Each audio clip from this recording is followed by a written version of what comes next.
Hey guys, what's going on? Blue97 here, and welcome back to another Minecraft tutorial. And today I'm going to be showing you guys how to build a moss farm. This is in Java 1.17. Let's get started. Alright, so first what you want to do is you want to take some pistons, and you're going to want to have them facing upwards, and you want to go out 8. So 2, 3, 4, 5, 6, 7, 8, just like that.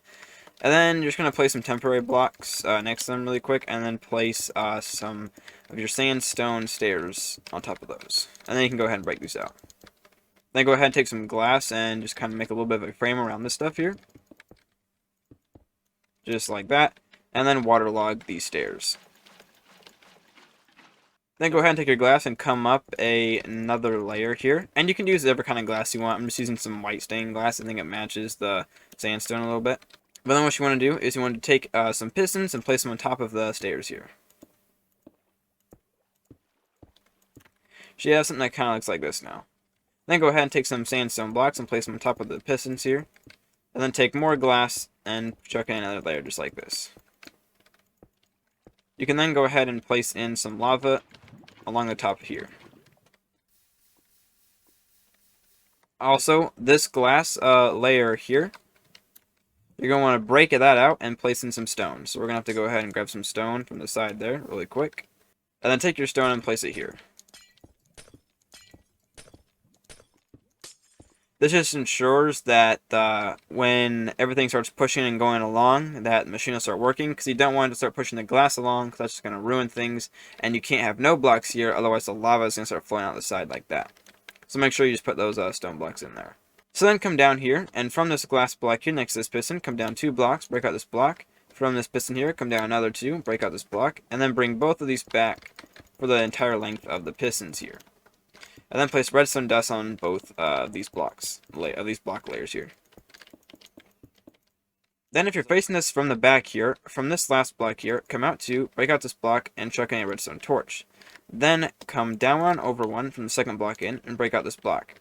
Place in 2 more blocks, so you have a path of 3 here, and then place in 2 blocks in just like that. Then place in 3 repeaters here on maximum amount of delay. And then place in 2 repeaters here, also a maximum amount of delay. Then go ahead and run this into a block here. Place in 2 more blocks right there with some redstone dust on top of those. This will start your redstone clock here.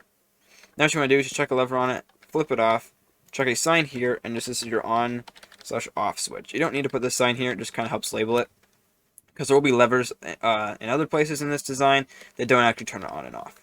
But then what you want to do is you want to take a sticky piston, and from this block here that's on this 3 row of repeaters, place in a sticky piston with an observer facing upwards with a block on the very end of this, just like that. Then from this block here, come down 1 and over 1, break out that block, and chuck in a redstone repeater facing out on maximum amount of delay. And run this redstone repeater into a block with a redstone torch on the side of it, just like that. Place in a block on top of that redstone torch, another redstone torch, another block with some redstone dust. From this redstone dust, come across, place in a block, and then chuck in redstone dust on top of all this. So now you flip this lever here, you should see that stone is generated and is pushed across.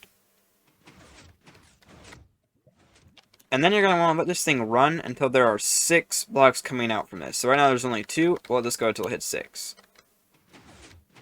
So there's 3. There's 4. There's 5. And there's 6. Then on these 2 central ones here, go ahead and break out these 2 stone blocks there. And then on these 2 blocks you just broke out, chuck in 2 things of obsidian there, break out these 2 here, and chuck in your moss blocks. Then on these 3 pieces of stone, you're going to chuck in furnaces there, just like that. You're also going to want to place in dispensers facing inwards towards the moss blocks here. Then go ahead and take some glass and put an outline around this, including on top of the furnaces and dispensers. And come around to the outside of the stone, so that way the stone was completely encased, but it's not like on top of it. But then what you want to do is you want to place in some temporary blocks. So from the stone, you'll want to go up 3 blocks, and then kind of just fill this in. This just makes it easier for placing in the pistons, because what you're going to want to do is you're going to take pistons, you're going to place them like that. You can technically just place pistons on the side, like this as well. So sometimes I find it easier if you do place in the top, but you don't necessarily have to. So all these pistons you're placing in, they all need to be facing downwards. And they need to cover this entire area. So everywhere there's stone and moss blocks and obsidian, there needs to be a piston facing downwards. And there we go. But then on top of every single one of these pistons, go ahead and place in redstone dust. So what you're going to want to do is, from the stone you place in, you want to come down 2 blocks here just like this. If you're facing like the front of it with the furnaces facing you, I'm on the far right side. So then you'll come down to, you can break out this block here, and then chuck in a large chest just underneath like this. So you'll have your furnace, and then below that is your double chest.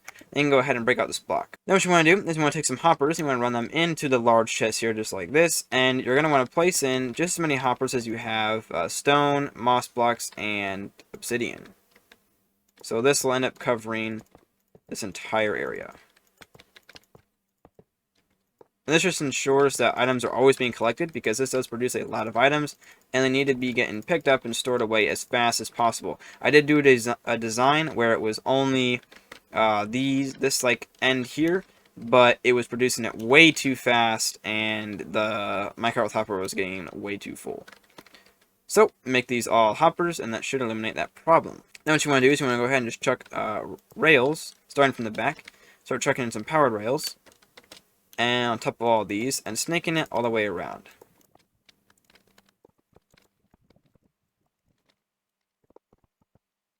Now, as you're approaching the second to last set here, this row can only be regular rails because of a mechanism for activating these later on.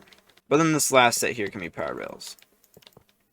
Then here on the end, place in a block here, and a block here. That way, when the minecart gets to the end, it can get pushed back. And then place a lever on each of these and flip them.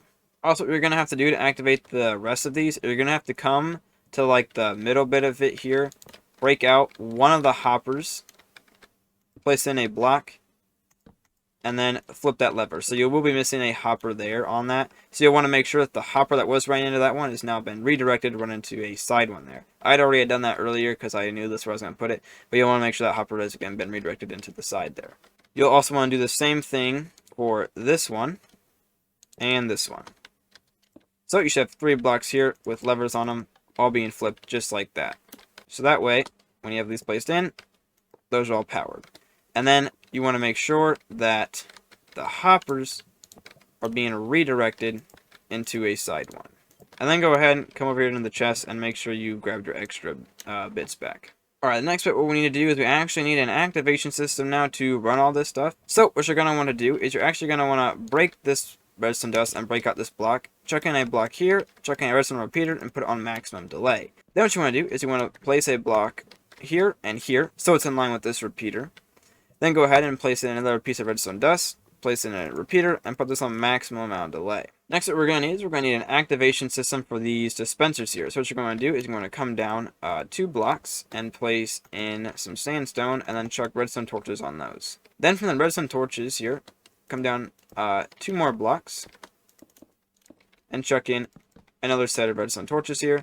Come down one and over one, break out this block, come over one again, and place in redstone repeaters here. Then what you want to do is from the back of these redstone repeaters, chuck in some more blocks, and with some redstone dust here. Then what you're going to do is from this corner block here, you're going to want to look straight behind you and come back to this block here, come down to, break out this block, chuck in a redstone repeater, and put this on maximum amount of delay, and have this run all the way across into this redstone dust here. So that way, when this stuff here gets activated, it'll trigger this, which will trigger this system here. Then fill each of these dispensers completely with bone meal.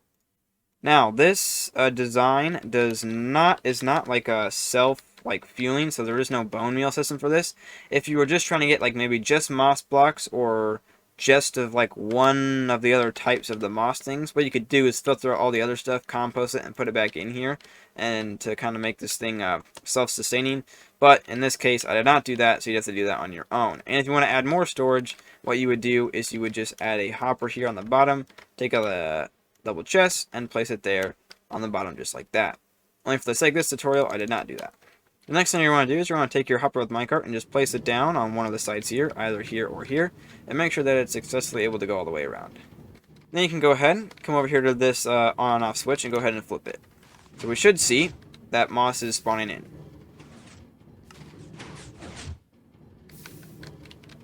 Also, another thing you're going to want to do is you're going to want to take some more glass and place it underneath your current glass that you have here, because occasionally, as this thing gets pushed along and slides, it does shoot some things on the outside.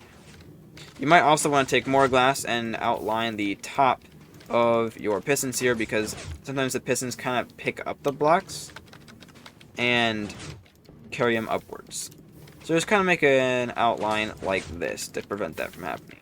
But then yeah, as you can see, everything's getting stored in there pretty nicely, and the hopper minecart isn't getting too full because all the items are always getting taken away from it and getting put in there. But guys, that is a lot of time for a day. I really hope you guys enjoyed this tutorial. If you did, make sure to leave a like, and don't forget to subscribe for more videos like this. But guys, that being said, have a great day, and don't forget to stay cool. See you guys. After I made this video, I later on figured out that the moss blocks spawn in within like an 8x8 radius. So if we were to centralize these things on this kind of a design and activate them that way, it'd be slightly more efficient. But guys, if you want to see an even more efficient design, let me know in the comments and I'll try to figure one out.